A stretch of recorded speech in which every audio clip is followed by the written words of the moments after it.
মোৰ সাহিত্যিক জীৱন খতম তাতে এইটোৱে মানে মই ভাবি লৈছিলোঁ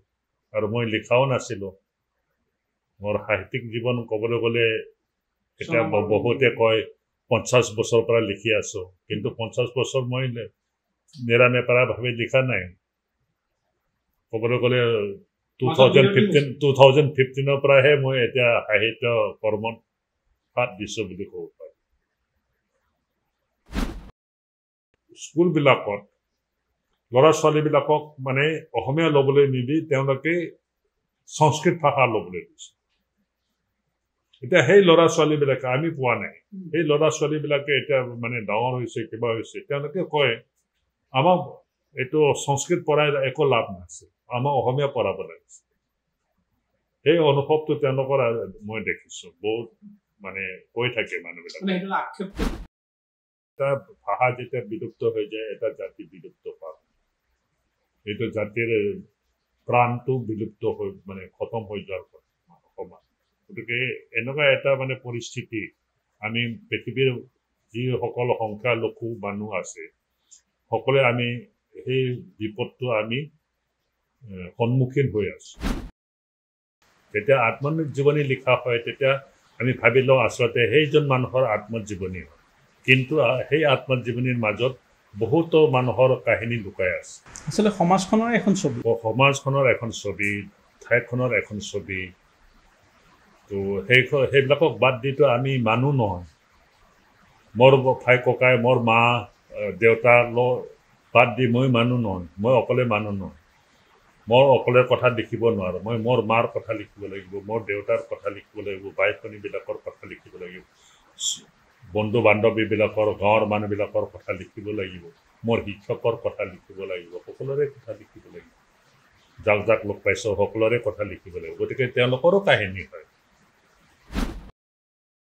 কিছুমান স্কুল আছে কিছুমান সংগঠনৰ স্কুল আছে মই নকওঁ না তেওঁলোকে এইটো ক্ষেত্ৰত বহুত মানে বেয়া কাম কৰি আছিল অৰুণাচলত যদি হিন্দী ভাষাৰ প্ৰচলন হৈছে তেতিয়াহ'লে সেই হিন্দী ভাষাৰ প্ৰচলন কিছুমান সংগঠনৰ স্কুলবিলাকে কৰিছে সেই সংগঠনৰ স্কুলবিলাকৰ পৰা ল'ৰা ছোৱালী ওলাই আহিলে চবেই হিন্দী কোৱা হৈ গৈছে যাৰ কাৰণে অৰুণাচল হিন্দী প্ৰচলন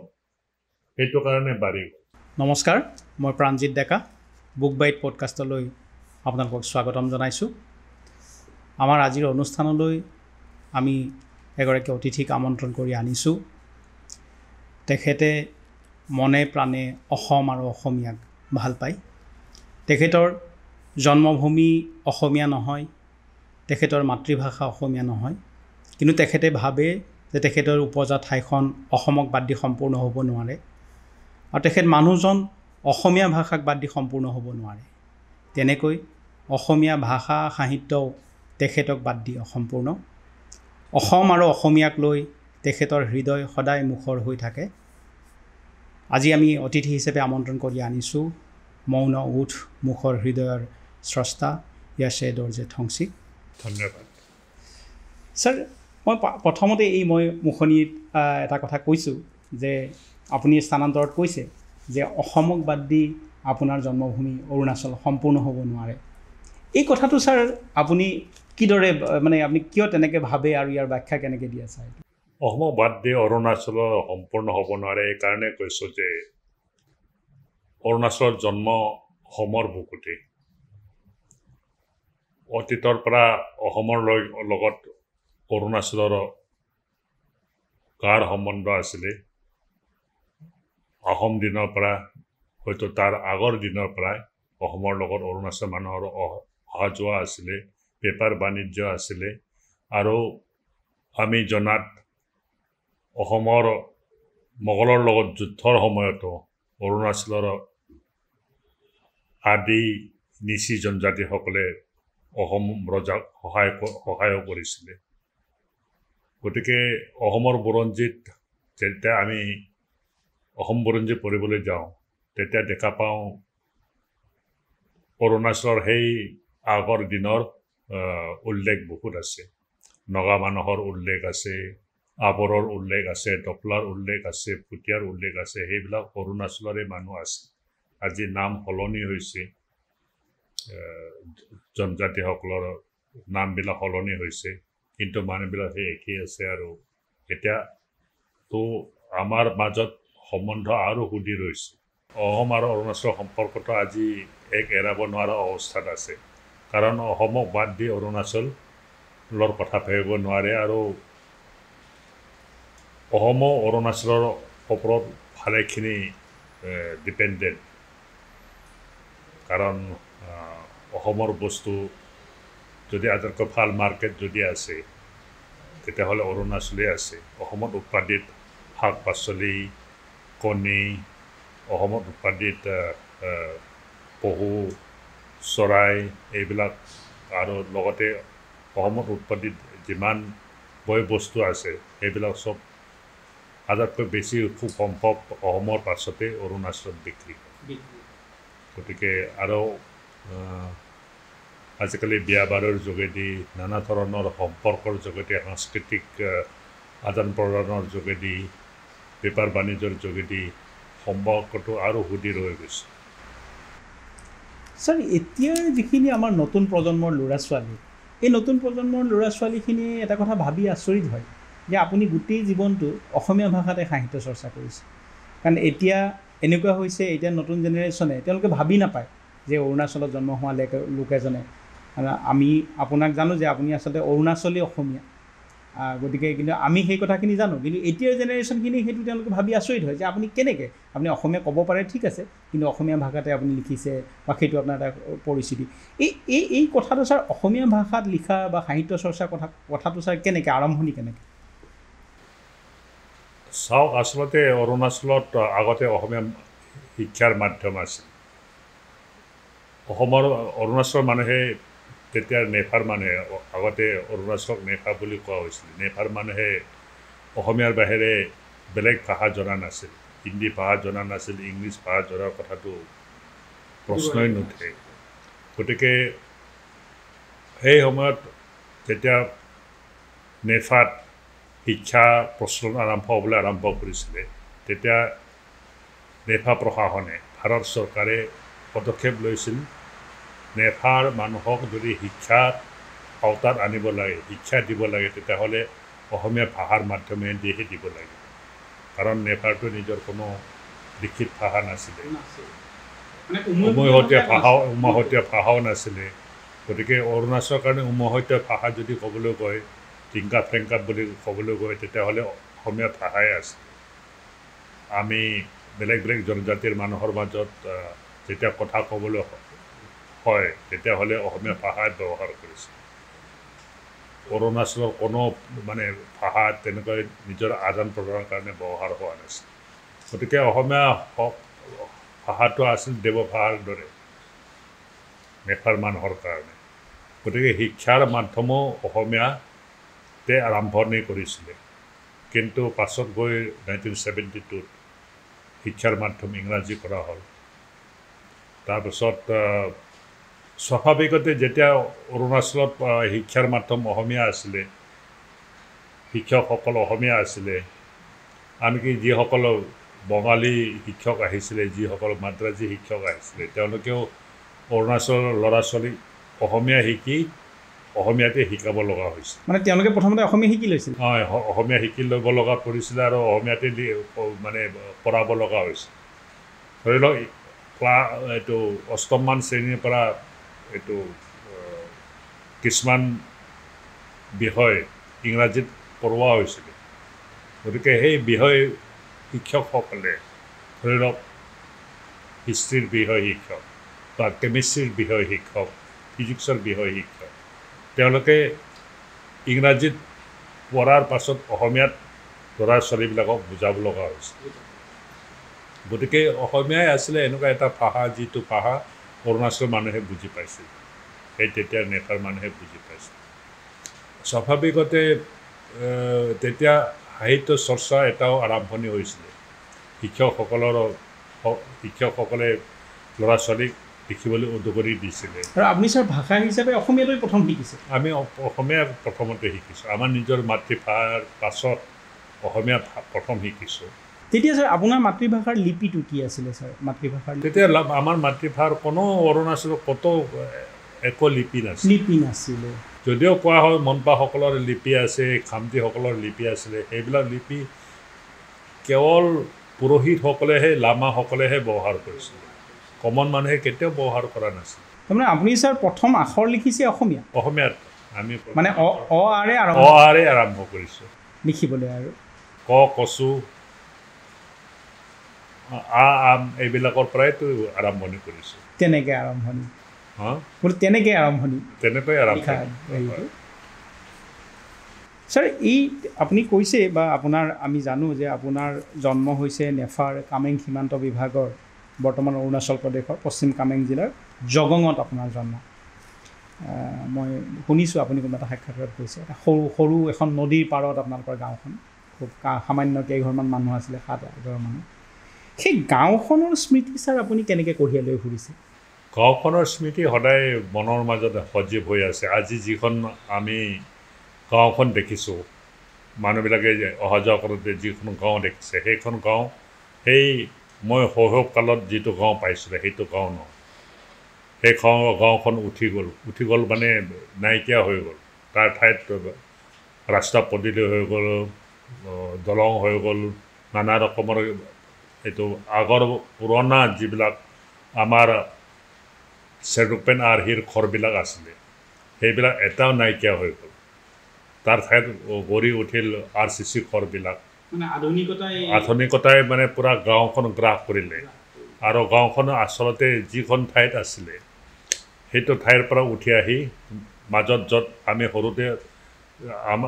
য'ত অটব্য হাবি দেখিছিলোঁ সেই হাবি থকা ঠাইত গঢ় লৈ উঠিছে গতিকে সেইখন গাঁও আৰু এতিয়া নাই কিন্তু সেই সৰুকালৰ যিখন গাঁও তাৰ স্মৃতি সদায় আমাৰ মানে আমি সদায় কঢ়িয়াই লৈ ফুৰিছোঁ উইল গছবিলাক আছেনে নাচাই উইল গছ কিছুমান আছে এতিয়াও কিন্তু সেই মই যিটো উইল গছৰ কথা মোৰ আত্মজীৱনীত উল্লেখ কৰিছিলোঁ সেই উইল গছবিলাক নাই সেই আগৰ পুৰণা ডাঙৰ ডাঙৰ গছবিলাক আকাশলম্বী উইল গছ এইটো চিগমু গছ যিটো চিগমুটো কি কৈছিলে ইংলিছত সেইবিলাক এতিয়া নাই মাত্ৰ 2টা গছ ৰৈ গৈছে এইটো তোমালোকে দেখা পাব এইটো নদীৰ কাষত গাড়ী ৰাস্তাৰ পৰা দেখিলে 2টা ওখ গছ দেখা পাব এইটো জগাঙৰ এতিয়াও মানে এই ঐতিহাসিক গছ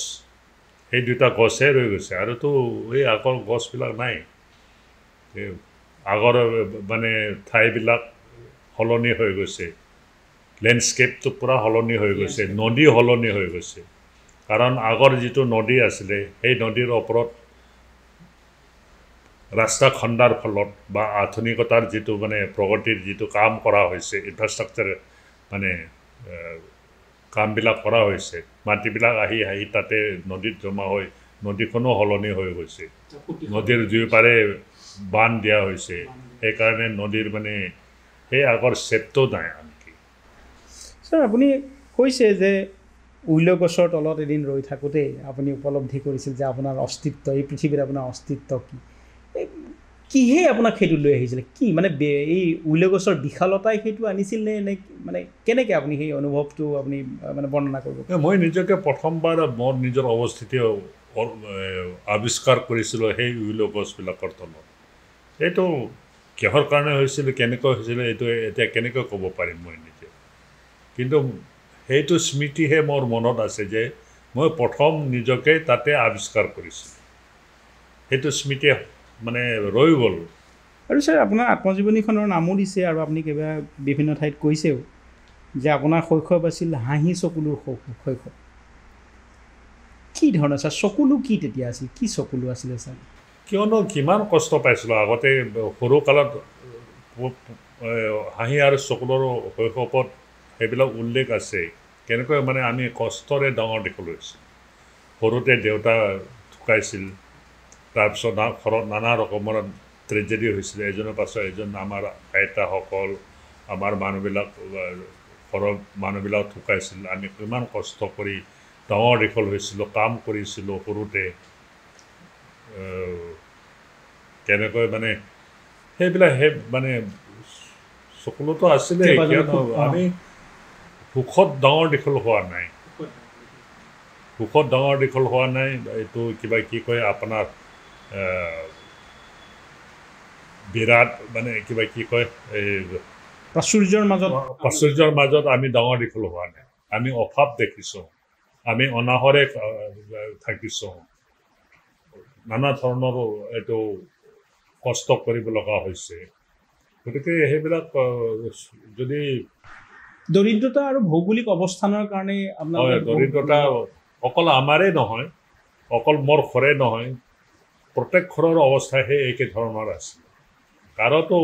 এইটো কোনো মানুহতো ধনী নাছিলে কোনো মানুহ দুখীয়া নাছিলে সেই একে অৱস্থা আছিল চবৰ মই যদি কিবা লিখিছোঁ মোৰ আত্মজীৱনী লিখিছোঁ মই নকওঁ এইটো কেৱল মোৰেই কাহিনী এইটো হৈছে মোৰ গাঁৱৰ কাহিনী মোৰ গাঁৱৰ মানুহবিলাকৰ কাহিনী মই যিসকলক দেখি আহিছোঁ তেওঁলোকৰ কাহিনী তো যেতিয়া আত্মজীৱনী লিখা হয় তেতিয়া আমি ভাবি লওঁ আচলতে সেইজন মানুহৰ আত্মজীৱনী হয় কিন্তু সেই আত্মজীৱনীৰ মাজত বহুতো মানুহৰ কাহিনী লুকাই আছে আচলতে সমাজখনৰ এখন ছবি ঠাইখনৰ এখন ছবি তো সেইবিলাকক বাদ দিতো আমি মানুহ নহয় মোৰ ভাই ককাই মোৰ মা দেউতা বাদ দি মই মানুহ নহয় মই অকলে মানুহ নহয় মই অকলে কথা লিখিব নোৱাৰোঁ মই মোৰ মাৰ কথা লিখিব লাগিব মোৰ দেউতাৰ কথা লিখিব লাগিব ভাই ভনীবিলাকৰ কথা লিখিব লাগিব বন্ধু বান্ধৱীবিলাকৰ গাঁৱৰ মানুহবিলাকৰ কথা লিখিব লাগিব মোৰ শিক্ষকৰ কথা লিখিব লাগিব সকলোৰে কথা লিখিব লাগিব যাক লগ পাইছোঁ সকলোৰে কথা লিখিব লাগিব গতিকে তেওঁলোকৰো কাহিনী হয় ছাৰ আপুনি ভাষা শিকাৰ কথাটো ক'লেই যে আপোনাৰ সেইখিনি সময়ত অসমীয়া মাধ্যম আছিলে বা শিক্ষকসকল অসমীয়া আছিলে প্ৰথম আপুনি লিখিবলৈ আৰম্ভ কৰিছিলে অ আ ক খ কিন্তু তাৰো লগতে আপোনাৰ অসমৰ লগত আপুনি সৰুৰে পৰাই মই আপোনাৰ তাত পঢ়িছোঁ যে আপোনাৰ সৰুৰ পৰা আপোনাৰ সম্পৰ্ক এটা আছিলে মিছামাৰীৰ ওচৰত দৈমাৰাত আপোনালোক আহি থাকিছিলহি সেই যিটো স্মৃতি আপোনাৰ লেখক জীৱনটোক কেনেকৈ সমৃদ্ধ কৰিছে মোৰ মানে অভিজ্ঞতাটো সমৃদ্ধ কৰিছে তাৰপিছত এইটো পাৰ্থক্যটো ভৈয়াম বুলি ক'লে কি হয় পাহাৰ বুলি ক'লে কি হয় কোনটো জাগা কোনটো ঠাইত কি ধৰণৰ বস্তু উৎপাদন হয় কোনটো ঠাইৰ মানুহ কেনেকুৱা ধৰণৰ কেনেকুৱা জীৱন প্ৰণালী তেওঁলোকৰ কেনেকৈ তেওঁলোকে জীয়াই থাকি কি কাম কৰে কি খেতি কৰে সেইবিলাক বহুত কথা মানে বহুত কথাৰ জ্ঞান মই তাৰ পৰা দি পাইছোঁ গতিকে সেইবিলাকেদি যেতিয়া মই লিখনি আৰম্ভ কৰোঁ মানে যেতিয়া মানে কিবা কৰিবলৈ আৰম্ভ কৰোঁ তেতিয়া সেইবিলাকৰ স্মৃতি যেতিয়া আহি যায় মই সেইবিলাক বৰ্ণনা দিব পাৰোঁ নহ'লেতো মোৰ বৰ্ণনা মই ধৰি লওক মই অসমৰ বিষয়ে লিখিব নোৱাৰিলোহেঁতেন মই সেইটো ঢেকিয়াজুলি অঞ্চলৰ বিষয়ে লিখিব নোৱাৰিলোহেঁতেন এতিয়াতো বৰ বেছি লিখা হোৱা নাই তো ভৱিষ্যতে যদি সময় পায় তেতিয়াহ'লে সেই দৈমাৰাত যোৱা আমাৰ যিটো প্ৰথা সেইটো প্ৰথাৰ ওপৰত উপন্যাস এখন লিখাৰ মোৰ বহুত মন আছে কিন্তু এতিয়ালৈকে মোৰ পৰিকল্পনাটো ৰূপায়িত কৰিব পৰা নাই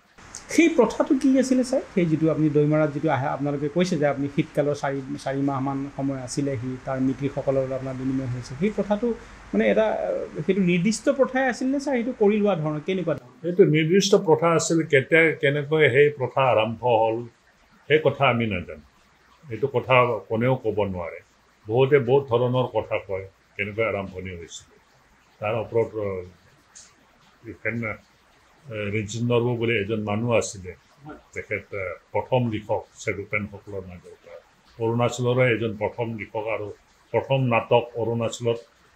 নেফাৰ মানুহে যদি প্ৰথম নাটক লিখিছিল তেওঁ লিখিছিল তেওঁ সেই লৈও এটা নাটক লিখিছিল যিটো নাটক আজি পাবলৈ নাই তো বহুতে বহুত ধৰণৰ নানা ধৰণৰ কথা কয় সঠিক কোনটো সেইটোতো ক'ব নোৱাৰোঁ তো বুৰঞ্জীয়ে বেলেগ কথা হয়তো কয় মানুহে বেলেগ কথা কয়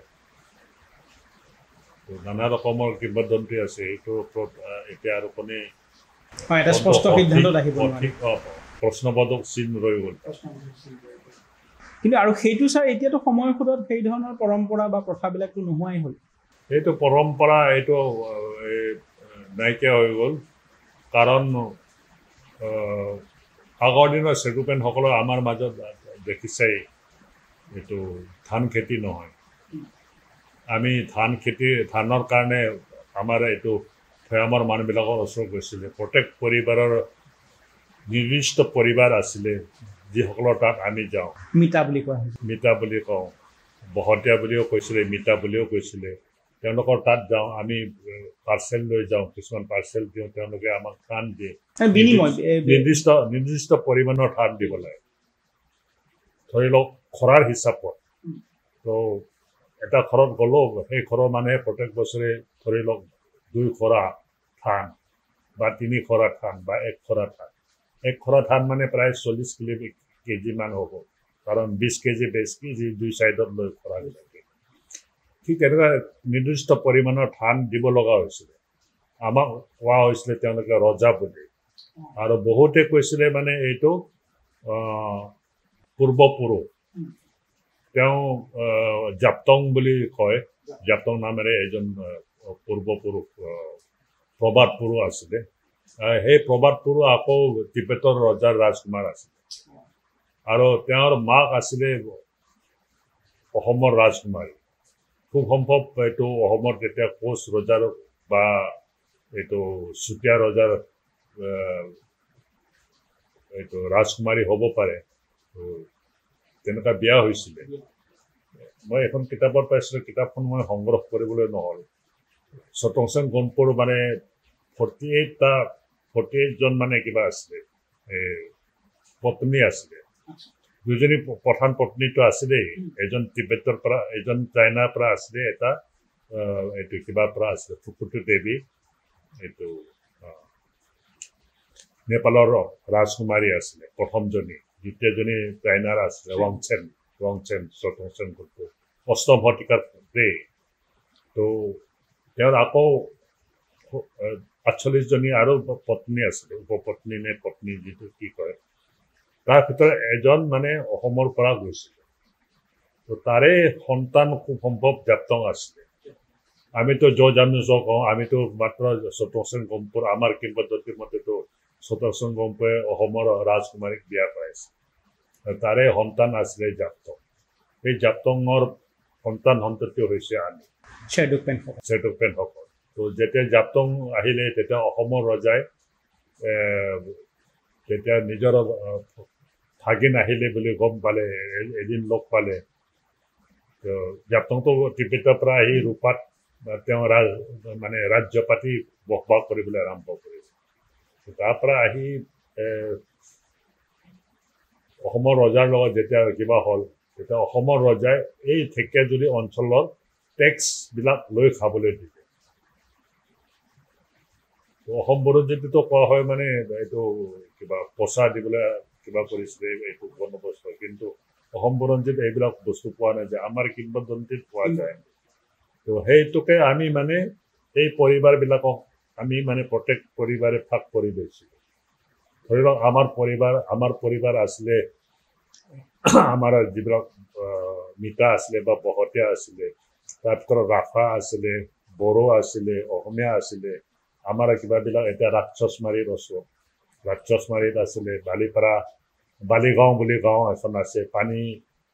পাণবাৰী বুলি গাঁও এখন আছে ঢেকীয়াজুলিৰ ওচৰত নলবাৰী বুলি গাঁও এখন আছে ডুমডুমা বুলি গাঁও এখন আছে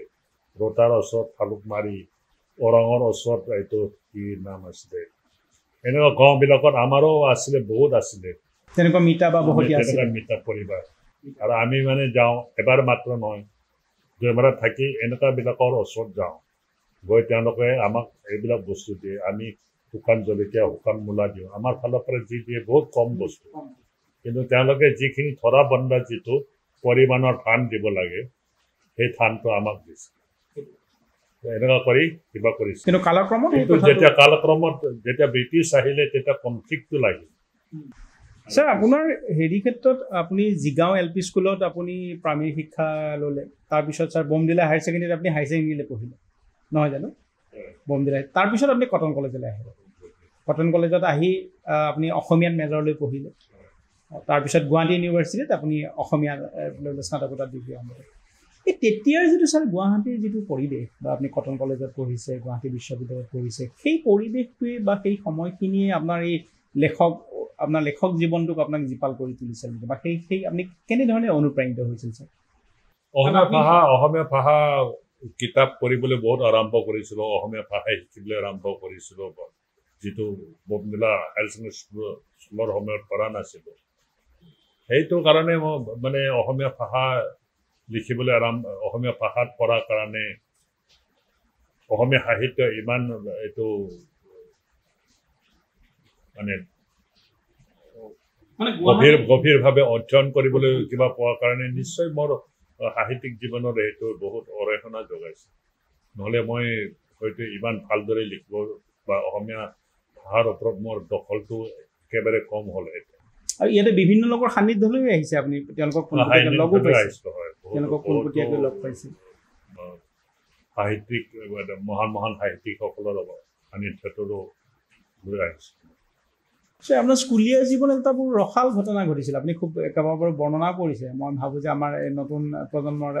দৰ্শকসকলৰ কাৰণে আমি আকৌ এবাৰ সেইটো শুনি দিওঁ যদি কিতাপ চুৰিৰ যিটো ঘটনা সেই কিতাপ চুৰিৰ ঘটনাটো ছাৰ জিগং LP স্কুলত হৈছিল নে জিগং LP স্কুলতে আপুনি তেতিয়া কোন শ্ৰেণী মানত ধৰক আছিলে তেতিয়া খুব সম্ভৱ মই দ্বিতীয়মান শ্ৰেণীৰ দ্বিতীয় তৃতীয় এনেকুৱা মানত হেৰি হৈছিলে সেইটো ছাৰ কেনেকৈ আমাৰ আগৰ দিনৰ আমাৰ স্কুলবিলাক স্কুল কম আছিলে নেতাত আৰু সকলো স্কুলে বেছ ৱেল ইকুইপড আছিলে স্কুলবিলাকত যিহেতু কম স্কুল আছিলে স্কুলবিলাকত সকলো ধৰণৰ বস্তু যোগান ধৰা হৈছিলে আপোনাৰ এইটো ভাল মেগাজিন আহিছিলে হিন্দী ধৰ্মযুগ আহিছিলে মানে সুকীয়া লাইব্ৰেৰী আছিলে সুকীয়া কিবা আছিলে ইলিষ্ট্ৰেটেড উইকলি অফ ইণ্ডিয়া আহিছিলে LP স্কুলতে এইটো কি কয় ধৰ্মযুগ হিন্দী ধৰ্মযুগ আহিছিলে তাৰপিছত এইটো কি কয় অসমীয়া এইটো কি কয় দীপক ৰদালি এইবিলাক আলোচনী আহিছিলে তাৰপিছত গ্ৰামফোন আছিলে স্কুলৰ খেলা ধূলাৰ চব বস্তু আছিলে খেতিৰ সঁজুলি আছিলে হাতৰ মানে এইটো মিস্ত্ৰী কাম কৰিবৰ কাৰণে ৰন্ধা কৰণ এইবিলাক আছিলে এতিয়া নাই একো পাবলৈ নাই তো ভাল লাইব্ৰেৰী আছিলে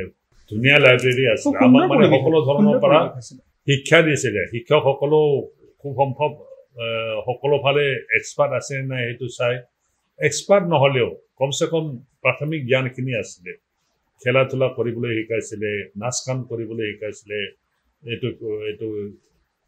কিতাপ পঢ়িবলৈ শিকাইছিলে কিবা কৰিবলৈ শিকাইছিলে কিন্তু আমাৰ স্কুলৰ যিজন শিক্ষক আছিলে তেওঁ লাইব্ৰেৰীৰ কিতাপবিলাক আমাক দিয়া নাছিলে পঢ়িবলৈ দিয়া নাছিলে কেতিয়াও লাইব্ৰেৰীৰ বহি কিতাপ পঢ়িবলৈও দিয়া নাছিলে তো সেইটো তেখেতৰ এইটো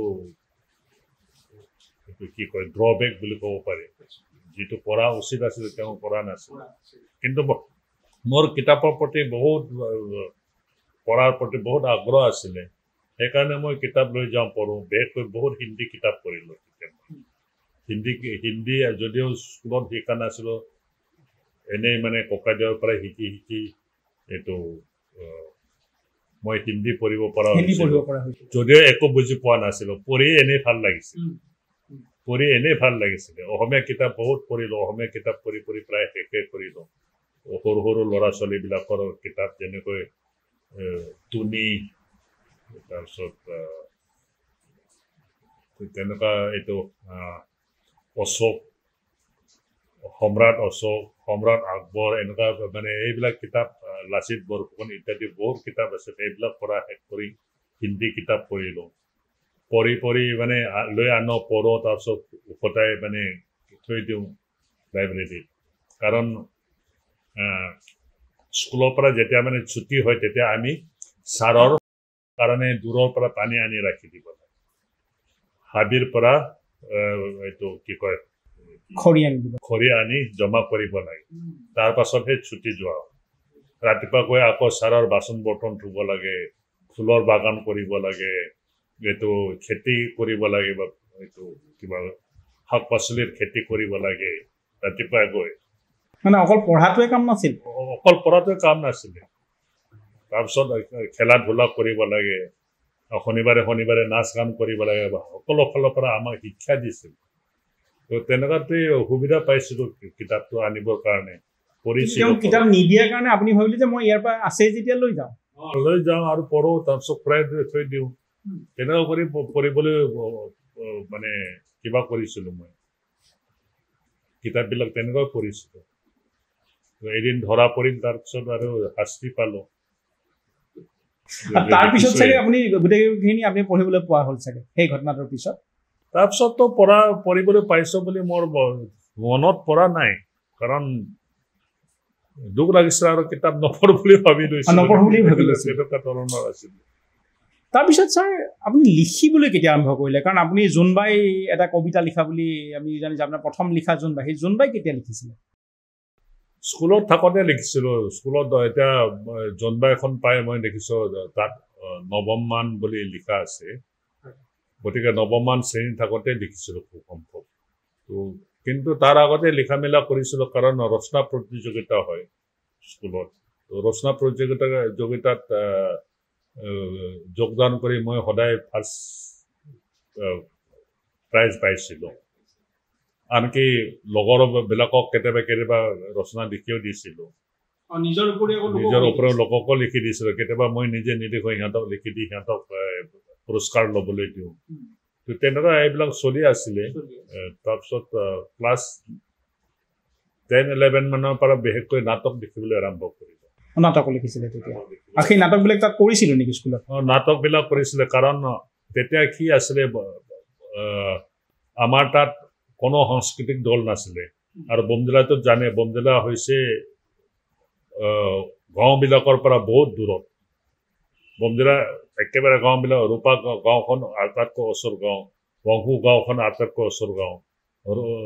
ৰাহুং গাঁওখন সিফালে ডিৰাঙৰ ফালে ৰাহুং গাঁওখন আটাইতকৈ ওচৰ গাঁও সেইবিলাকো বহুত দূৰত আছিলে গতিকে যেতিয়া তাত আৰু কোনো সাংস্কৃতিক দল নাছিল চব চৰকাৰী চাকৰি কৰা মানুহ আছিল তাত এইটো চহৰ নগৰখনৰ কিমান মানুহ হ'ব বৰ বেছি 1-2 হাজাৰ মানুহ আছিলে সেইটো মানে বিভিন্ন ঠাইৰ পৰা আহি মানে চাকৰি কৰা মানুহ গতিকে যেতিয়াই VIP আহে তেতিয়াই মানে আমি স্কুলৰ ল'ৰা ছোৱালীবিলাকে সাংস্কৃতিক সন্ধিয়া কৰি VIP বিলাকক মানে এণ্টাৰটেইন কৰিব লাগে আমাৰ স্কুলত সাংস্কৃতিক সন্ধিয়া হয় VIP বিলাক তাতে আহে আমি বিভিন্ন জনজাতিৰ নাচবিলাক তাত প্ৰদৰ্শন কৰোঁ নাটক প্ৰদৰ্শন কৰোঁ তো এনেকুৱা কৰি আমাৰ ছাৰসকলে মোক ক'বলৈ আৰম্ভ কৰিলে তুমি লিখি ভাল লিখে গতিকে নাটক লিখাচোন নাটক লিখা আমিতো ইয়াৰ মানে কথা লৈ আমি নাটক লিখিব নোৱাৰোঁ তুমিয়ে লিখা তেনেকুৱা কৰি মই প্ৰথম সীমান্তৰ দাবানল নামৰ নাটকখন লিখিছিলোঁ তাৰপিছত বহুত নাটক লিখিছিলোঁ সেইখন সীমান্তৰ দাবানল মানে চীনা যুদ্ধৰ কথা আছিলে কথা আছিলে আৰু সেইখন আল্টিমেটলি গৈ সৰ্বভাৰতীয় কিবা নাট্য সন্মিলনত এইটো বাংগালোৰত হৈছিলে অসমৰ পৰা চাৰদা বৰদলৈৰ মগৰীবৰ আজান গৈছিলে এইটো নগাঁও নাট্য মন্দিৰ সেইটো দলটো গৈছিলে আমি অৰুণাচলৰ পৰা বমদিলা দলটো লৈ গৈছিলোঁ সীমান্তৰ দাবানল আপোনালোকে সীমান্তৰ দাবানল কৰিছিলে সীমান্তৰ দাবানল নহয় এইটো কথা কৈ দিছোঁ কি হ'ল মোৰ সীমান্তৰ দাবানল আৰু আমাৰ মহেশ ত্যাগী বুলি এজন শিক্ষক আছিলে তেওঁৰ এখন আৰু নাটক আছিলে সেই চীনা যুদ্ধক লৈ লিখা আমি দুজনৰ নাটক লগাই আমাৰ বানচাল ছাৰে হেডমাষ্টাৰে তেওঁৰ নামত নাটকখন কৰিলে দুইখন লগ লগাই আমাৰ নাম নাই তাক নাট্যকাৰ তেওঁহে কৰি কিবা সেইটোৱে মানে মোক মানে বহুত নিৰাশা কৰিলে মানুহে লিখিলে নিজৰ দেখি কিবা কৰিব লাগে লোকৰ লিখি তুমি মানে নাম কমাব বিচাৰিলে কেনেকুৱা হ'ব আৰু মই যদি লিখো নাটক লিখাবিলাক যদি ছাৰসকলে তেওঁলোকৰ নাম লগাই কিবা কৰিবলৈ আৰম্ভ কৰে মই নিৰাশ নহ'ম নে স্কুলৰ ছাৰে যদি সেইটো কাম কৰে ছাৰে যদি এইটো কাম কৰে তাৰপিছত ছাৰ ছপা কেতিয়া হৈছিলে আপোনাৰ লেখা ছপা কেতিয়া হৈছিলে আপোনাৰ মনত পৰেনে আলোচনী বা এনেকুৱা ধৰণৰ জোনবাইটোতো আপোনাৰ আলোচনীত প্ৰকাশ হোৱা নাছিলে জোনবাই কবিতা ওলাইছিলে ৰজালীত কবিতা ওলাইছিলে তাৰপিছত জনমভূমিত ওলাইছিলে জনমভূমি যিটো সাপ্তাহিক জনমভূমি তেতিয়া যোৰহাটৰ পৰা ওলাইছিলে জনমভূমি আমাৰ স্কুলত আহিছিলে এইবিলাক তাৰপিছত এইটো জনশিক্ষা বুলি এখন এইটো আলোচনী আছিলে তাতো প্ৰকাশ পাইছিলে জনশিক্ষা শিক্ষা বিভাগৰ এটা চৰকাৰী আলোচনী আছিলে তাতো মোৰ বহুতখিনি লিখা প্ৰকাশ পাইছিলে এটাও মোৰ হাতত এটাও নাই তাতে মই এইটো বিভিন্ন ধৰণৰ প্ৰবন্ধ আৰু কিবা লিখিছিলোঁ নাই একোৱে সংৰক্ষণ নাই সেই জনশিক্ষাতে খুব সম্ভৱ মই আগতকৈ বেছি লিখিছিলোঁ তাৰপিছত পয়সৰাটো খুব লিখিছিলোঁ তেনেকুৱা কৰি কেইবাটাও কিবা লিখিছিলোঁ ছাৰ আপুনি আৰম্ভণিতে যদি কবিতা লিখিলে পাছলৈ আপুনি আচলতে গল্প আৰু উপন্যাসিক হিচাপেহে আত্মপ্ৰকাশ কৰিলে এই গল্প প্ৰথম গল্প কেতিয়া লিখিছিলে ছাৰ গল্প মই প্ৰথম কলেজত থাকোঁতে লিখিছোঁ একচুৱেলি মই কটন কলেজত আহি দেখিলোঁ মোৰ নাটক লিখিবলৈ হ'লে ষ্টেজ পাব লাগিব এক্টৰ এক্ট্ৰেছ পাব লাগিব ইয়াততো আহি মই হেৰাই গ'লোঁ তাত দেখিলোঁ মানে ইমান ভাল নাট্যকাৰ আছে এক্সপেৰিমেণ্টেল নাটক ওলাইছে মোৰ মানে নাটকবিলাক পুৰণা টাইপৰ আৰু কোনেও মানে নাট্যকাৰ হিচাপে মোক চিনি নাপায় কোনেও মানে বল তুমি নাটক লিখা কৰিম বুলি কোৱা মানুহো ওলোৱা নাই কোনো গতিকে নাটক লিখিবলৈ এৰি দিলোঁ নাটক লিখাৰ কোৱেশ্যনেই নুঠে তেতিয়া কবিতাও তেনেকুৱা দেখিলেও মানে কবিতা মই ছন্দবদ্ধ কবিতা লিখিছিলোঁ আহি ইয়াত দেখিলেও আমি যেতিয়া স্কুলত পঢ়ি আছিলোঁ আমাৰ যিবিলাক কবিতা আমাক পঢ়াইছিলে সেইবিলাক চব ছন্দবদ্ধ কবিতাহে আছিলে ইয়াত যেতিয়া আহি পাই দেখিলোঁ চব মুক্ত ছন্দ কবিতা আৰম্ভ হৈ গৈছে নতুন ধাৰাৰ কবিতা আৰম্ভ হৈ গৈছে তো আমাৰ বন্ধুসকলে সেইবিলাক মানে সলসলীয়াকৈ আবৃত্তি কৰিব পাৰে কিবা কৰিব পাৰে মই আৰু সেইবিলাক মানে একো কিবা নোহোৱা হৈ গ'লোঁ তো গতিকে লিখিবলৈ এৰি দিলোঁ আৰু মোৰ সেই তেনেকুৱা ধৰণৰ কবিতা লিখিবলৈ মোৰ নাহাই হৈ গ'ল কলেজীয়া জীৱনতে আপুনি চনমখন লিখিছিলে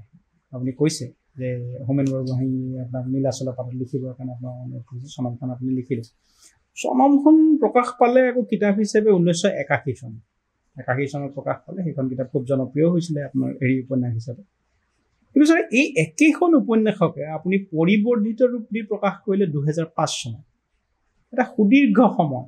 সাধাৰণতে আমি দেখোঁ যে উপন্যাস এখন আলোচনীত যদি প্ৰকাশ পাইছে কিতাপ ৰূপে প্ৰকাশ কৰাৰ সময়তে পৰিৱৰ্ধিত এটা ৰূপ এটা দিয়া হয় এই দীৰ্ঘ প্ৰায় 24 বছৰৰ মূৰত আপুনি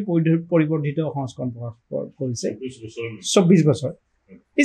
এই দীঘলীয়া সময়খিনি ছাৰ কিয় লাগিলে আপুনি সেইখনক পৰিৱৰ্ধিত ৰূপ দিওঁতে চনমখন লিখাৰ পাছত বহুত দিনলৈকে এইটো প্ৰকাশ হোৱাই নাছিলে খুব সম্ভৱ 1973 নে 72 মই লিখিছিলোঁ লিখাৰ পাছত সেইটো তেনেকুৱা মানে পৰি আছিলে নীলাচলত কাৰণ হোমেন বৰগোহাঞি ছাৰ নীলাচল এৰি গুচি গৈছিলে নীলাচলত তেখেতে এইটো শাৰদীয় সংখ্যা বা নহ'লে এইটো বিহু সংখ্যাত বিশেষকৈ শাৰদীয় সংখ্যাত মানে প্ৰকাশ কৰিম বুলি মোৰ পৰা লিখিবলৈ কৈছিল কাৰণে মই তেখেতৰ আদেশ মানি লিখিছিলোঁ লিখাৰ পাছত সেইখন তেখেত গুচি যোৱাৰ কাৰণে সেইটো নীলাচলত এনেই পৰি আছিলে ভালে কেইবছৰ 3-4 বছৰত এনেকুৱা পৰি আছিলে যেতিয়া মই ইউনিভাৰ্চিটিত পঢ়ি আছিলোঁ তেতিয়া প্ৰণৱজ্যোতি ডেকা ছাৰ এদিন মোক মাতি পতালে তাৰপিছত প্ৰণৱজ্যোতি তেখেতৰ ঘৰত গ'লোঁ ইউনিভাৰ্চিটিতে ঘৰ আছিলে তেখেতৰ মানে চৰকাৰী মানে ইউনিভাৰ্চিটিৰ ভৱনত আছিলে তো ইউনিভাৰ্চিটিৰ মানে আৱাস প্ৰফেচাৰসকলৰ আৱাসত আছিলে তাৰপিছত তাতে ক'লে আমি মানে এইটো কিবা দত্ত বৰা কোম্পানীৰ ফালৰ পৰা আকৌ এটা নতুন আলোচনী ওলাব মনোৰঞ্জন নামৰ আলোচনী সেই মনোৰঞ্জন আলোচনীখন আমি আৰম্ভ কৰিম তোমাৰ চনম উপন্যাস দি তেখেতে অলপ সাল সলনি কৰিবলৈ দিলে কিবা কৰিবলৈ দিলে লাষ্টত এইটো বিয়োগাত্মক হৈছে গতিকে কিবা আকৌ এটা চেপ্টাৰ লগাব লাগে বুলি আৰু এটা চেপ্টাৰ লগাবলৈ দিছিলে এইটো নলগালে ভাল আছিলে পাছতহে ভাবিছো কিন্তু তেতিয়া আৰু সম্পাদকৰ মতে মানে কিবা কৰি তাৰপিছত তাতে প্ৰকাশ হ'ল ধাৰাবাহিকভাৱে তাৰপিছত মইতো চাকৰিত সোমাই গুচি গ'লো অৰুণাচলত অৰুণাচল গুচি যোৱাৰ পাছত মানে সাহিত্য চৰ্চা মোৰ নাইকিয়া হৈ গ'ল এনে মই প্ৰতিষ্ঠিত হোৱাও নাছিলো সাহিত্য চৰ্চা তাৰপিছত এনেকুৱা ঠাইত গ'লো যিটো য'ৰ পৰা মানে এইটো পৃথিৱীৰ লগত কোনো সংযোগে নাই এনেকুৱা ঠাইত গুচি গ'লো তো বহুত বছৰ পাছত এইটো তাৰ পৰা ওলাই আহিছো ওলাই আহি খুঞ্চাত যেতিয়া গৈ পাইছো তেতিয়া দেখিলো কিতাপখন প্ৰকাশ হৈ কেইবাবছৰো হৈ গ'ল চনাম আৰু ডিংজিক দুইটাই মানে তেনেকুৱা কৰি দিছিলো দত্ত বৰুৱাক মানে স্ক্ৰিপ্টটো দিছিলো তো দুইটাই তেওঁলোকে দেখিলে মানে মইতো ভাবিছিলো এইটো মানে লিখিলো চনামখনটো আলোচনীত প্ৰকাশ হৈ গ'ল তাৰ তেনেকৈ থাকি যাব আৰু ডিংজিকটো আৰু হেৰাই গ'ল বুলি ভাবি গৈছিলো ডিংজিকটো হেৰাই গ'লে আৰু মানে নাই খতম মোৰ সাহিত্যিক জীৱন খতম তাতে এইটোৱে মানে মই ভাবি লৈছিলো আৰু মই লিখাও নাছিলো মোৰ সাহিত্যিক জীৱন ক'বলৈ গ'লে এতিয়া বহুতে কয়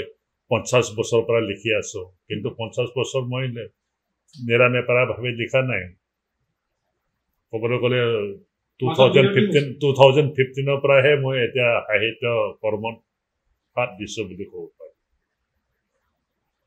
নাই এই চনমৰ যিটো আপোনাৰ প্ৰশ্নটো কৰিছিলোঁ যিটো আপুনি পৰিৱৰ্ধনৰ কথাটো ভাবিলে হেৰি সময় সেইটো কিহৰ কাৰণে আপুনি এইটো মই আচলতে সেইটো উপন্যাসখন আমি সৰুৰ পৰা তেওঁলোকৰ ব্ৰহ্মাসকলটো মোৰ মানে চেৰুপেন জনজাতিক লৈ লিখা নহয় সেইখনটো ব্ৰহ্মাসকলক লৈ লিখা ব্ৰহ্মাসকল এইটো কি কয় ভূটানৰো হ'ব পাৰে ছিকিমিছো হ'ব পাৰে এইটো কিবা আপোনাৰ লাডাখৰ মানুহো হ'ব পাৰে এইটো মংগোলিয়াৰো হ'ব পাৰে তিবেটৰো হ'ব পাৰে মুঠতে হিমালয়ান ৰিজনত থকা মানুহবিলাক এৰা ৰখীয়া আৰু ইয়াক ৰখীয়াসকল তেওঁলোকৰ এইটো বহুপতি প্ৰথা আছে সেইটো আমি সৰুৰ পৰা মানে শুনি আহি আছিলো কাৰণ আমাৰ জিগাঁৱৰ ওচৰতে আমাৰ চেৰগাঁও জিগাঁও ৰূপা আমাৰ অঞ্চলৰ ওচৰতে এইটো কি কয় বেছি দূৰ যাব নালাগে তাতে চাকৰিং মেৰক গাঁও আছে ভূটানৰ চাকৰিং মেৰক গাঁও তেওঁলোক ব্ৰহ্মা হয় তেওঁলোক ব্ৰহ্মা হয় মনপাসকলৰ মাজতো ব্ৰহ্মা বহুত আছে মনপাই কয় কিন্তু মাজত যদি সোধে তেতিয়াহ'লে ব্ৰহ্মা বুলি ক'ব জিৰাঙতো বহুত ব্ৰহ্মা আছে কিবাতো মানে থেমবাং নামচু আপোনাৰ লুব্ৰং এইটো এইবিলাকতো ব্ৰহ্মাই হয় তো তেওঁলোকৰ সেইটো বহু প্ৰথা লৈ মানে যেতিয়া তেওঁলোকৰ কাহিনী যেতিয়া মোক কোৱা হৈছিলে সেইমতে মই লিখি গৈছিলো মোৰ নিজৰ চাক্ষুষ অভিজ্ঞতা নাছিলে শুনাখিনিৰ লগত আপুনি শুনাখিনিৰ লগত মানে মিলাই কল্পনা কৰি মই সেইটো দেখিছিলো কাৰণ মই দেখিলো সেইটো এটা ভাল ছাবজেক্ট হ'ব মানে পাঠকে ভাল পাব যেতিয়া টাৱাঙত থাকিলো উপায়ুক্ত হিচাপে যেতিয়া আজিকালিতো অসমত জিলা আয়ুক্ত বুলি জিলা আয়ুক্ত হিচাপে যেতিয়া থাকিলো তেতিয়া ব্ৰহ্মাসকলৰ লগত মানে ব্ৰহ্মাসকলক ওচৰৰ পৰা পালো কাৰণ মনপাসকলো ব্ৰহ্মা মানে আধা মানুহ ব্ৰহ্মা যিসকলে মানে খেতি বাতি নকৰে তেনেকৈ মাগো ঠিংগু মানুহ মুক্তৰ বহুত মানুহ ৰৌ জাংদা গাঁওবিলাকৰ মানুহবিলাক তেওঁলোক বৰ প্ৰকপা হয় তেওঁলোকৰ লগত এইটো তেওঁলোকৰ জীৱনটো ওচৰৰ পৰা দেখা পালোঁ মই ভাবিলোঁ মই যিখিনি আগতে দেখিছিলোঁ তাত বহুতো তথ্য খোল থাকি গ'ল আৰু বস্তুটো আচলতে প্ৰথম মানে এইটো যেতিয়া লিখিছিলোঁ তেতিয়া কিবা এইটো মেগাজিনত ওলাবৰ কাৰণে পূজা সংখ্যাত ওলাবৰ কাৰণেতো ডাঙৰ হ'ব নোৱাৰে উপন্যাসিকাহে হয় গতিকে উপন্যাসিকাৰ ওপৰতহে লিখিছিলোঁ মই প্ৰথমতে আৰু শুদ্ধ ছবিখন যাতে ওলাই সেইটো কাৰণে যেতিয়া মই নিজে পঢ়িলোঁ মই নিজে নিৰাশ হ'লোঁ তেনেকুৱা অকল এইটোৱেই নহয় মই বহুতখিনি এইটো মোৰ উপন্যাসবিলাক প্ৰকাশ হোৱাৰ বহুত বছৰ পাছতো মই সলনি কৰিছোঁ পৰিৱৰ্তিত ৰূপ এটা দিছোঁ ছাৰ মৌন মুখৰ হৃদয়ত আমিতো দেখিছোঁ এটা সৰল প্ৰেম কাহিনী আপুনি ঘটনা বৈচিত্ৰৰ মাজেৰে আগবঢ়াই নিছে প্ৰাকৃতিক অৰুণাচলৰ যি প্ৰাকৃতিক সৌন্দৰ্য আৰু খুব সুন্দৰ বৰ্ণনা আছে গোটেই হেৰিটোক লৈ পেলাই তাত শৈশৱত আপুনি ভৈয়ামত যোৱা যিটো কথা তাতো আমি কিছু আভাস পাওঁ এই উপন্যাসখনত আৰু ছাৰ এটা কথা আপুনি তাত লিখিছে যে এই যিটো কৈছে যে সমাজৰ প্ৰাচীৰখন বোধ কৰোঁ চাকু পাহাৰখনতকৈ ডাঙৰ কঠিন চাকু পাহাৰৰ বুকু কাটি বাট নিৰ্মাণ কৰিব পাৰে কিন্তু সমাজৰ প্ৰাচীৰ ভেদি বাট নিৰ্মাণ কৰিব নোৱাৰি এই যিটো সমাজৰ প্ৰাচীৰৰ যিটো কথা এইটো আপুনি কেইবাখনো হেৰি লিখিছে আমাৰ অৰুণাচলৰ জনজাতীয় সমাজখনৰ কথা তাত যিটো জাত পাতৰ কথা বা মানুহৰ মাজত বিভেদৰ কথা সেই পৰিৱেশবিলাক ছাৰ আপুনি প্ৰশাসনীয় বিষয়া হিচাপে অৰুণাচলৰ বিভিন্ন ঠাইত কাম কৰিছে সেই কথাবিলাক ছাৰ এতিয়া সলনি হৈছেনে বহুত সলনি হৈছে এতিয়া সমাজৰ প্ৰাচীৰটোহে মানে নাইকিয়া হৈ ভাঙি চিঙি গৈছে এতিয়া আৰু আগৰ দৰে সেই আগত কি আছিলে বিয়া বাৰুৰ ক্ষেত্ৰত বিশেষকৈ বহুত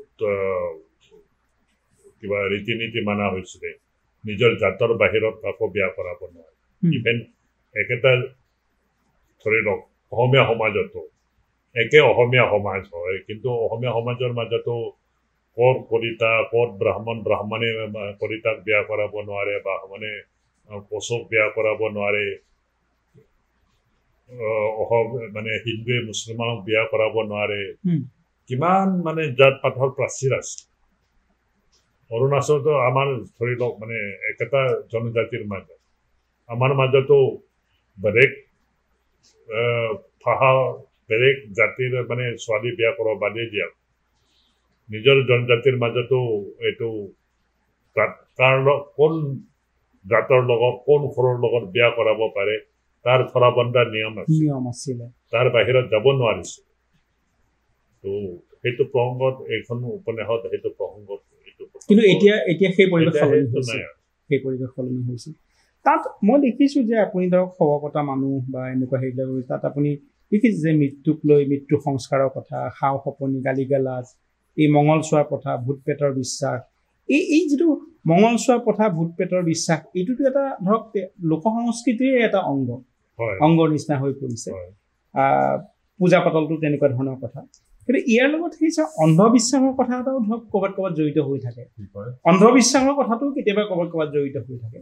সেই কথাবিলাক কেনেকুৱা হৈছে ছাৰ সেই কথাবিলাক সলনি হৈছেনে নে সেই কথাবিলাক অন্ধবিশ্বাসৰ মানে সলনি বহুত হৈছে বহুত মানুহ উদাৰ হৈছে অন্ধবিশ্বাসত মানে মানুহৰ ইমান কিবা নোহোৱা হৈছে কিন্তু একেবাৰে যে উঠি গৈছে মই এইটো নাভাবোঁ এতিয়া মানুহে ভূত বুলি ক'লে ভয় খায় ভূতটো অন্ধবিশ্বাসহে গতিকে সম্পূৰ্ণ যে শেষ হৈছে মই সেইটো নকওঁ এতিয়াও আছে কুসংস্কাৰ এতিয়াও আছে এইটো কেতিয়াবা এইটো প্ৰকট হয় আজিকালি নানা ৰকমৰ সমাজ সংস্কাৰ কৰা সংগঠন ওলাইছে কিবা ওলাইছে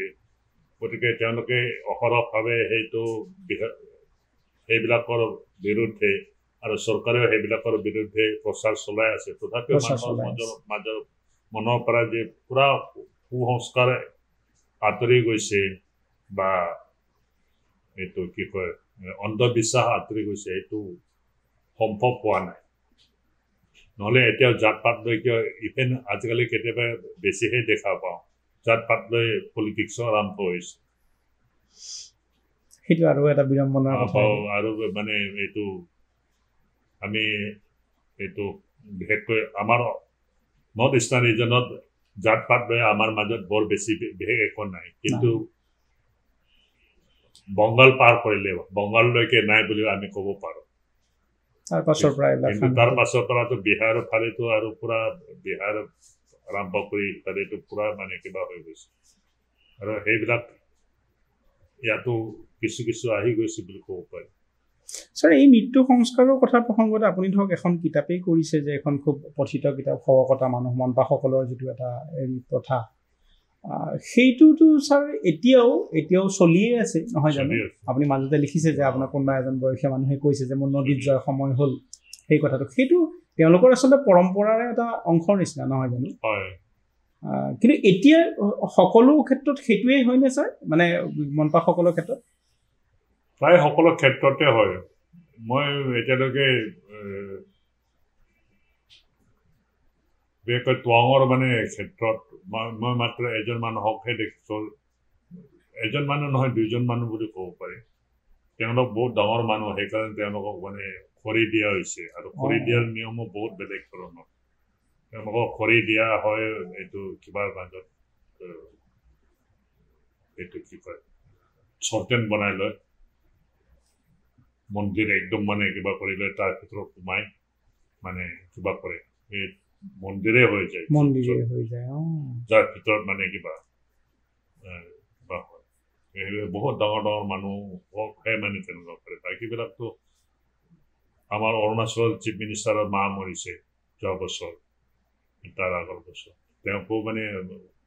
নদীতে উটুৱাই দিয়া হৈছে টুৱাঙত আপুনি দেখিব মানে তেওঁলোকৰ এইটো নদীত নুতালে মানুহে ভাবে মানে মই আৰু স্বৰ্গত নাযাওঁ এজন বুঢ়া মানুহ তেওঁলোকৰ মানসিকতাই সৰুৰ পৰা তেনেকুৱা কৰলৈ উঠিছে মানুহে কথা প্ৰসংগত কৈ থাকে মোৰ এতিয়া নদীত যাবলৈ সময় হৈছে মানে মই বুঢ়া হৈছো মোৰ মৰিবলৈ সময় মৃত্যু চমুচাপি আহিছে সেই কথা বা এজন বেমাৰী মানুহে ক'ব আৰু কেইদিনমান পাছত মই নদীত যাম গতিকে মানে এইবিলাক মানসিকতা তো সোনকালে এইটো প্ৰথা যে শেষ হ'ব আমি মানে আশা কৰিব নোৱাৰো থাকিব সময় লাগিব ছাৰ মই এটা বৰ কথা এটা পাতিব খুজিছোঁ আপোনাৰ মৃত্যু নামৰ গল্পটোৰ আধাৰত যিটো মৃত্যু নামৰ যিটো গল্প ইয়াত খুব ধুনীয়াকৈ আপোনাৰ নিজৰ ভাষাটোক জীয়াই ৰখাৰ যিটো কৰুণ আকুতি সেই কথাটোক আপুনি মানে তাত প্ৰকাশ পাইছে আপুনি বৰ দুখ লগাকৈ গোটেই ঘটনাটো বৰ্ণনা কৰিছে যে এতিয়া ল'ৰা ছোৱালীয়ে মাতৃভাষাটো ক'ব নোৱাৰা হৈছে খুব এটা আপুনি চিত্ৰ এখন তাত অংকন কৰিছে মই দেখিছোঁ আপুনি ইণ্ডিফিনাৰ মুখেৰে কোৱাইছে যে সেই দুখ হ'ল বুঢ়াই নিজৰ মাতৃভাষা হেৰুৱাৰ দুখ সেই মাতৃভাষাত কাৰো সৈতে কথা পাতিব নোৱাৰাৰ দুখ কাৰো মুখৰ পৰা মাতৃভাষা এটাৰ বাক্য এটা শুনিবলৈ নোপোৱাৰ দুখ ছাৰ আপুনি যদি বগুণ জনজাতিক লৈ কথাটো লিখিছে এইটো আচলতে এতিয়া এটা সাৰ্বজনীন কথা এটাৰ নিচিনাই হৈছে ইয়াৰ মূল কাৰণ কি বুলি ভাবে ছাৰ এই পৰিস্থিতি যিটো সৃষ্টি হৈছে ইয়াৰ কাৰণ কি বুলি ভাবিছে এইটো হৈছে এইটো যিবিলাক বহুভাষিক মানে বহুত মানুহে কোৱা ভাষা আছে ইংৰাজী ভাষা যেনেকৈ হিন্দী ভাষা ইণ্ডিয়াত যদি ক'বলৈ যায় বা যিকোনো মানে বেছি সংখ্যক মানুহে কোৱা ভাষাবিলাকৰ মানে এটা হেগেমনি আৰম্ভ হৈছে গোটেই পৃথিৱীত হেগেমনি আৰম্ভ হৈছে বৰ্জস্ব অসমীয়াত প্ৰপুত্ৰ আৰম্ভ হৈছে মানুহে বাধ্য হৈ ক'বলৈ বাধ্য হয় মানে নিজৰ ভাষা এৰি অন্যৰ ভাষাত ক'বলৈ বাধ্য হয় এতিয়া গতিকে বেপাৰ বাণিজ্যৰ ক্ষেত্ৰত আজি মানুহ নিজৰ সমাজৰ মাজত আবদ্ধ হৈ থকা আজি মানুহ বাহিৰত ওলাই গৈছে আৰু যিবিলাক সংখ্যালঘু মানুহ আছে সংখ্যালঘু মানুহবিলাকৰ ঠাইত বাহিৰা মানুহ আহি বেছিকৈ সোমাই গৈছে যাৰ ফলত সংখ্যালঘু মানুহবিলাক তাত সংখ্যালঘু মানুহৰ সংখ্যা কমি গৈছে যিখিনি আছে সেইখিনিও কমি গৈছে আৰু তেওঁলোকে বাধ্য হৈছে সংখ্যা গৰিষ্ঠসকলৰ ভাষাৰ কথা ক'বলৈ এনেকুৱা কৰি অৰুণাচলৰ বিশেষকৈ অৰুণাচল এতিয়া অসমে কয় অসমৰ মানুহবিলাকে কয় আমি অসমীয়া ভাষাটো হেৰুৱাই পেলাম অসমীয়া ভাষা বিলুপ্ত হৈ যাব অসমীয়া মানুহৰে যেনেকুৱা যেতিয়া এনেকুৱা এটা ভয় আছে যিটো ভাষা 1 কোটি মানুহতকৈ বেছি মানুহে কয় তেওঁলোকৰ যেতিয়া এনেকুৱা ভয় এটা আছে অৰুণাচল 1-2 হাজাৰ মানুহে কোৱা ভাষাৰ অৱস্থা কি হ'ব পাৰে এতিয়াও বুগুন ভাষা বিলুপ্ত হোৱা নাই বুগুন ভাষা এতিয়াও চলি আছে কিন্তু বিলুপ্তি হোৱাৰ পথত এতিয়া আপুনি এইটো যদি টাংগা এৰিয়াত যায় টাংগাত কোনোবা বুগুন মানুহ লগ পাইছেনে নাই কেতিয়াও লগ পোৱা নাই টাংগাত বুগুন মানুহে কথা বুগুন মানুহৰ ভাষা কাৰোবাৰ মুখৰ পৰা শুনিছিল কেতিয়াও শুনা নাই তাত চব বিহাৰী আছে নেপালী আছে शेरपा আছে ভুটিয়া আছে কৰ পৰা বহুত মানুহ ভৰ্তি হৈ আছে আৰু চব কাণ মিহলি হৈ গৈছে তাত হিন্দী ভাষাহে চলে গতিকে মই এইটো এটা গোটেই পৃথিৱীৰ সাম্বলিক ভাষাবিলাকৰ মানে যিটো বিলুপ্তিৰ পথত গৈ আছে সেইটো কথালৈ মানে এটা ভাষা যেতিয়া বিলুপ্ত হৈ যায় এটা জাতি বিলুপ্ত পায় এইটো জাতিৰ প্ৰাণটো বিলুপ্ত হৈ মানে খতম হৈ যোৱাৰ সমান গতিকে এনেকুৱা এটা মানে পৰিস্থিতি আমি পৃথিৱীৰ যিসকল সংখ্যালঘু মানুহ আছে সকলোৱে আমি সেই বিপদটো আমি সন্মুখীন হৈ আছো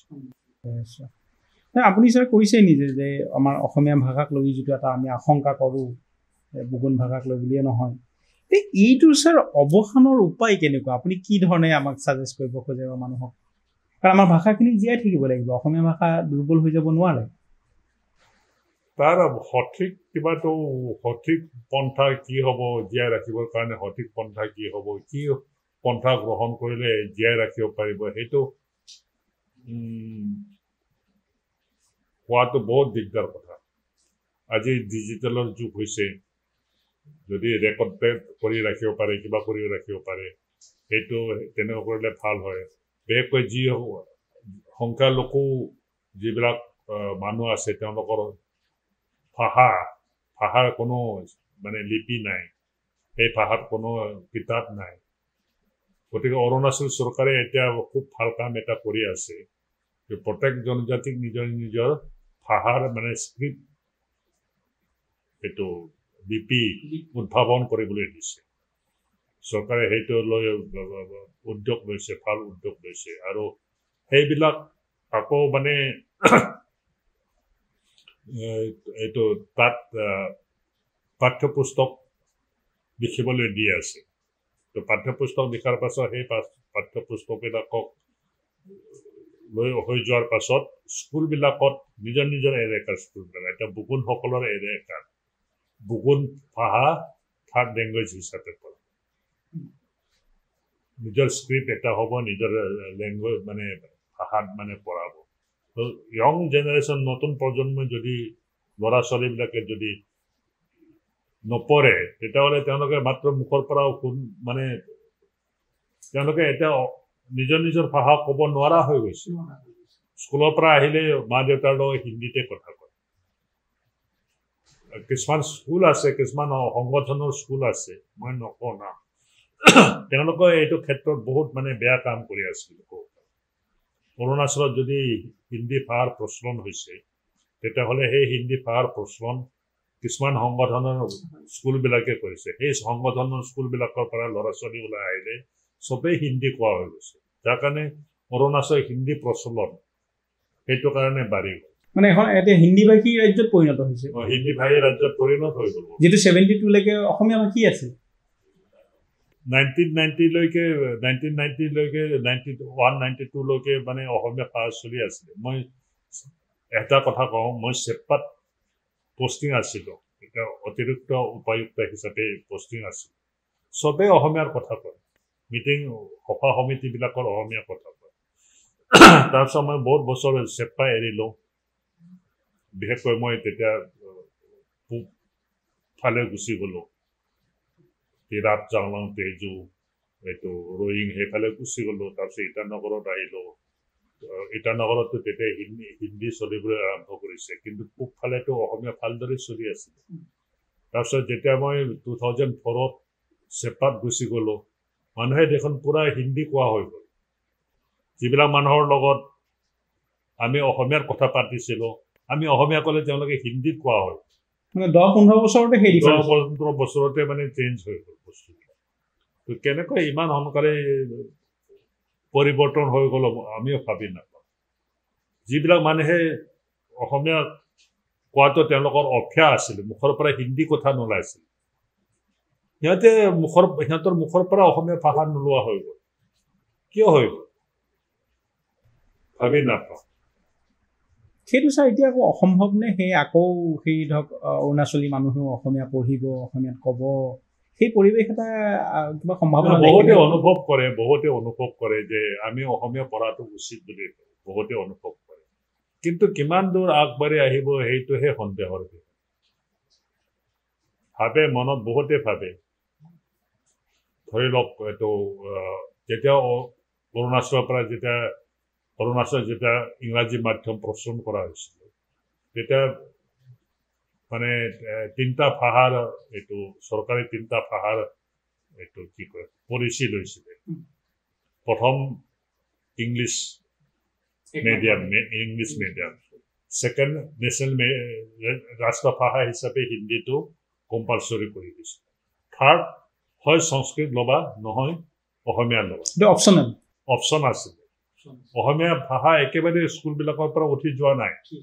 এতিয়াও সেই অৰ্ডাৰটো এতিয়াও আছে কিন্তু কি হৈ গ'ল তেতিয়ালৈকে মানে অসমীয়া তেতিয়ালৈকে কি হৈ গ'ল অসমীয়া শিক্ষকসকলৰ সংখ্যা কমি গ'ল হিন্দী শিক্ষকসকল পূৰা অৰুণাচলত পৰি কাৰণ এই হিন্দী শিক্ষক মানে এইটো এডুকেশ্যন ডিপাৰ্টমেণ্টত যিটো আটাইতকৈ মুৰব্বী তেওঁতো হিন্দী ভাষী আছিলে অসমীয়া ভাষা বিদ্বেষী আছিলে গতিকে এইটো হিন্দী মানুহক আনি মানে স্কুলবিলাকত পঢ়াবলৈ আৰম্ভ কৰিছে তো সেইবিলাকৰ দ্বাৰাই মানে হিন্দী আকৌ প্ৰচলন হ'বলৈ ধৰিলে তাৰপিছত এইটো এই স্কুলবিলাকত ল'ৰা ছোৱালীবিলাকক মানে অসমীয়া ল'বলৈ নিদি তেওঁলোকে সংস্কৃত ভাষা ল'বলৈ দিছে এতিয়া সেই ল'ৰা ছোৱালীবিলাকে আমি পোৱা নাই সেই ল'ৰা ছোৱালীবিলাকে এতিয়া মানে ডাঙৰ হৈছে কিবা হৈছে তেওঁলোকে কয় আমাক এইটো সংস্কৃত পঢ়াই একো লাভ নাছিল আমাক অসমীয়া পঢ়াব লাগিছে সেই অনুভৱটো তেওঁলোকৰ মই দেখিছোঁ বহুত মানে কৈ থাকে মানুহ আক্ষেপ কৰে যে ইংৰাজী আৰু হিন্দীৰ লগতে অসমীয়াটো পঢ়াব লাগিছিল আমাক মানে জবৰদস্তি সংস্কৃত পঢ়াবলৈ দিছে সংস্কৃত আমাৰ একো কামত অহা নাই মোৰ দৰে মানুহৰ কাৰণে সংস্কৃত ইম্পৰ্টেণ্ট হ'ব পাৰে কাৰণ মই লিখা মেলা কৰোঁ কিন্তু এজন মানুহৰ কাৰণে এজন অফিচাৰৰ কাৰণে এজন বিজনেছমেনৰ কাৰণে যিকোনো মানুহৰ কাৰণে সংস্কৃতৰ কোনো ভেলু নাই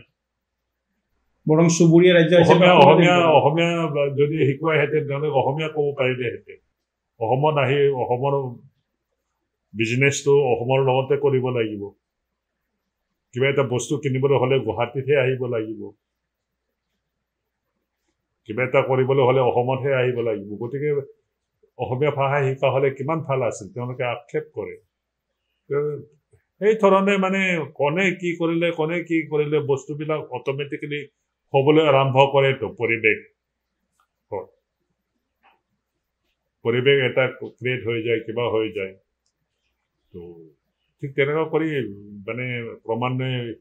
অসমীয়া ভাষা নাইকিয়া হ'বলৈ আৰম্ভ কিন্তু এতিয়াও হয়তো সুযোগ এটা আছে যদি কৰ্তৃপক্ষই যদি পৰিকল্পিতভাৱে চিন্তা চৰ্চা কৰে এতিয়া মানে কৰ্তৃপক্ষই একো কৰিব নোৱাৰে অসম সাহিত্য সভাই বিচাৰিছিলে অৰুণাচলত অসমীয়াটো থাৰ্ড লেংগুৱেজ হিচাপে কম্পালচৰি কৰিব লাগে কিন্তু এতিয়া সেইটো সম্ভৱ নহয় মইতো তেতিয়াই কৈছিলোঁ অসম সাহিত্য সভাই যেতিয়া প্ৰস্তাৱটো দিছিল মোকো কৈছিলে এইটো তাৰ কাৰণে কিবা কৰিব লাগে কিন্তু এটা প্ৰথম কথা অৰুণাচলৰ পৰা অসমীয়া ভাষা এইটো একেবাৰে উঠি যাব লাগে বুলি চৰকাৰৰ ফালৰ পৰা কিবা কথা আজি ৰাজনৈতিকভাৱে বহুত চেঞ্চিটিভ হৈ গৈছে ৰাজনৈতিক ফালৰ পৰা মানে এইটো চৰকাৰৰ ফালৰ পৰা এই পদক্ষেপ লোৱাটো চৰকাৰে নিবিচাৰে তৃতীয় কথা এটা ভাষা ইন্ট্ৰডিউচ কৰিবলৈ হ'লে মামুলি কথা নহয় অসমীয়া পঢ়াবৰ কাৰণে অসমীয়া টিচাৰ আনিব লাগিব তেতিয়া কি হ'ব অৰুণাচল মানে এইটো শিক্ষিত ডেকা স্বামী আপত্তি কৰিব যুৱস্বামী আপত্তি কৰিব আমাৰ নিজৰ কাৰণে চাকৰি নাইকিয়া অসমৰ পৰা আনিব হয়নে নহয় ইনফ্ৰাষ্ট্ৰাকচাৰ কিতাপ পত্ৰ আনিব লাগিব কিবা আনিব লাগিব তাৰ কাৰণে পুৰা ইনফ্ৰাষ্ট্ৰাকচাৰ এটা মানে আকৌ ক্ৰিয়েট কৰিব লাগিব বহুত টকা বাজেটৰ প্ৰয়োজন হ'ব গতিকে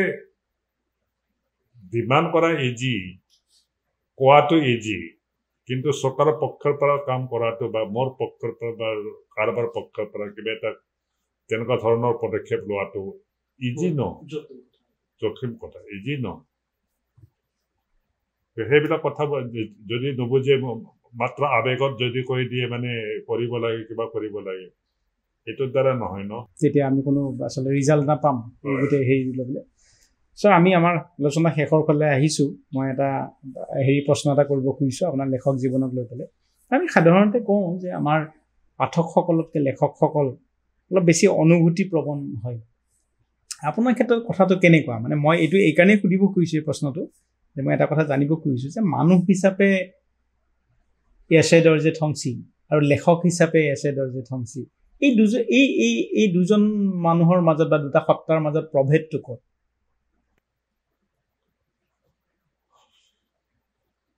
মই যেতিয়া লিখিবলৈ বহো তেতিয়াহে মই অনুভূতিপ্ৰৱণ নহ'লে মোৰ অনুভূতিপ্ৰৱণ মই নহওঁ মই প্ৰেক্টিকেল মানুহ কাম কৰা মানুহ চৰকাৰী কাম কৰিছে তাত কোনো মানে অনুভূতিৰ কোনো কোৱেশ্যনে নাই আৰু আমি গোটেই জীৱন কি এইটো 60 বছৰ বয়সলৈকে মানে চৰকাৰী কামেই কৰিলোঁ য'ত কোনো অনুভূতিৰ মানে কথা নাই স্থান নাই ৰুল বুকখনে মেইন কৰ্মটোৱে মেইন গতিকে আৰু বহুতক দেখিছো সাহিত্যিক হ'লে তেওঁ মানুহটো বেলেগ ধৰণৰ হ'ব লাগে বেছি ইম'চনেল হ'ব লাগে বেছি মানে কি কয় অনুভূতিপ্ৰৱণ তাৰপিছত লোকৰ দুখত দুখী হ'ব লাগিব মানে কিবা কিছুমান মানে ধৰণে কিছু বেলেগ ধৰণে আচৰণ কৰিব লাগে বুলি মানুহে এক্সপেক্ট কৰে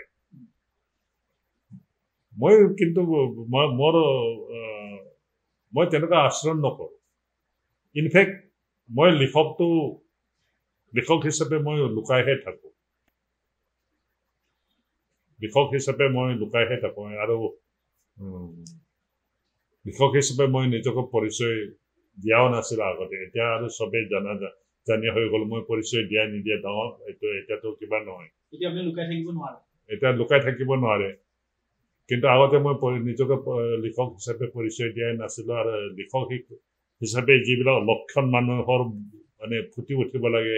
সেইটো খুব সম্ভৱ মোৰ গাত ফুটি উঠা নাছিল মানে স্যাৰ মানে কথাটো এনেকুৱা যে আবেগ অনুভূতিৰ কথাটো সুকীয়া কিন্তু এই যে আপুনি কাহিনী ক'ব খোজে সেই কাহিনীটো আপোনাৰ নিজৰ মতে ক'ব খোজে সেইটোহে দৰকাৰী কথা হয় মই যেতিয়া টেবুলত বহিম পেন লৈ বহিম কাগজ লৈ বহিম আজিকালি কম্পিউটাৰ লৈ বহি যাওঁ তেতিয়াহে মোৰ অনুভূতিবিলাক আহে তাৰ পৰা উঠি আহিলে তাৰপিছত আৰু সেই অনুভূতি লৈ মানে দৌৰি ফুৰাৰ বা কান্দি ফুৰাৰ মানে কোনো দৰকাৰ নাই বহুতে কৰে মই অমুক লিখি থাকোঁতে কান্দিব কিবা কৰিব সেইবিলাক মোৰ মানে বৰ নহয় মই যেনেকুৱা মানুহটো আছো তেনেকুৱাই থাকোঁ ছাৰ আপুনি অসমীয়া সাহিত্যত এনেধৰণে সমৃদ্ধ কৰিছে গতিকে অৰুণাচলখনকে আচলতে আমাক জানিবলৈ জনাৰ সুযোগ দিছে আপোনাৰ নিজৰ ভাষা গতিকে সেইটো কাম প্ৰথম আপুনিয়ে কৰিছে এইখিনি ক্ষেত্ৰত কোৱা হয় যে আচলতে এইটো সত্য কথা এটা যে অসমীয়া ভাষা সাহিত্য আপোনাক বাদ দি সম্পূৰ্ণ হ'ব নোৱাৰে আপুনি এটা অভিন্ন অংগ হৈ পৰিছে অসমীয়া ভাষা সাহিত্যৰ যুগে যুগে আপুনি ইয়াৰ অংশ হৈ থাকিব এই ক্ষেত্ৰত আপোনাৰ অনুভৱ কি কাৰণ মই কৈছোঁ যে আপুনি আগতেও কৈছে যে অসমীয়া মানুহেহে আপোনাক লেখক হিচাপে চিনি পায় অসমক লৈ আপোনাৰ অস্তিত্ব এইটো আপুনি ছাৰ কেনেকৈ অনুভৱ কৰে মই নাভাবোঁ মোৰ কাৰণে অসমীয়া সাহিত্য সমৃদ্ধ হৈছে বুলি অসমীয়া সাহিত্য সমৃদ্ধ যিটো সাহিত্যত শংকৰদেৱৰ দৰে সাহিত্যিক আছে যিটো সাহিত্য ইমান বেজবৰুৱাৰ পৰা আৰম্ভ কৰি আধুনিক যদি সাহিত্যৰ কথা কওঁ বেজবৰুৱা চন্দ্ৰকুমাৰ আগৰৱালা আনন্দ চন্দ্ৰ আগৰৱালা আপোনাৰ এইটো ৰজনীকান্ত বৰদলৈ পদ্মনাথ গোহাঁই বৰুৱাৰ দৰে তেওঁলোকৰ পৰা আৰম্ভ কৰি এতিয়ালৈকে কিমান ভাল ভাল সাহিত্যিক আছে তো তেওঁলোকৰ যিটো অৱদান তাৰ তুলনাত মোৰ অৱদান একো নাই মই লিখি ভাল পাওঁ তো কেতিয়াবা মানে এইটো প্লটবিলাকে মোক উকমুকনি দি থাকে মনত উকমুকনি দি থাকে তাকে মই প্ৰকাশ কৰোঁ পাঠকে ভাল পাইছে সেইটোৱে মোৰ কাৰণে ডাঙৰ উপহাৰ আৰু মই কিবা বিশেষ এটা অৱদান দিব পাৰিছোঁ বুলি মই এতিয়াও নাভাবোঁ আপুনি ছাৰ খুব বিনয়ীভাৱে কথাখিনি কৈছে আৰু হয়েই সেইটো আপুনি তেনেকৈ কথা কোৱাটোৱে আপোনাৰ আচলতে স্বভাৱ আপুনি সদায় তেনেকৈয়ে কথা কয় কিন্তু আমি জানো যে আপুনি অসমীয়া ভাষা সাহিত্যক কিদৰে সমৃদ্ধ কৰিছে আৰু আমি আগলৈ আশা কৰিম যে আপুনি অসমীয়া ভাষা সাহিত্যৰ এইদৰে সেৱা কৰি যাওক আপোনাক বহুত ধন্যবাদ আমাক এই সময়খিনি দিলে আমি আকৌ ছাৰ লগ পাম ধন্যবাদ জনাইছোঁ